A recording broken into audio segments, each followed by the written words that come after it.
Now that the U.S. and Iran have tentatively agreed to a peace deal, the world wants to know what's in it. President Trump says those answers will come later this week as he meets with other world leaders at this week's G7 summit in France. Fox's Caroline Elliott with more. President Trump arriving at the G7 in France, selling world leaders on his new peace deal with Iran. I think a lot of great things are going to happen in the Middle East right now. According to President Trump, the agreement lays out in plain English that Iran will not have a nuclear weapon.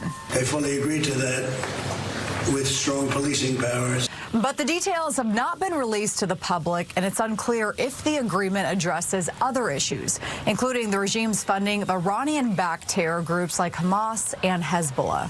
We're willing to give significant sanctions relief if the Iranians make the kind of long-term commitments that are necessary to be a normal country. Critics are skeptical that the White House negotiated any major concessions beyond the Obama administration's 2015 nuclear agreement, including Obama himself. It is doubtful that any agreement that arises is going to be significantly different from the deal that we had in the first place.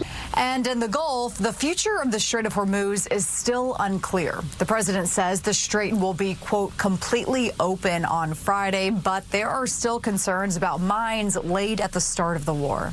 You've got to hold the Iranians accountable to get the mines out, and we've got to double-check it ourselves. According to President Trump, the White House will hold a signing ceremony on Friday in Switzerland, and at that time, the full text will be released.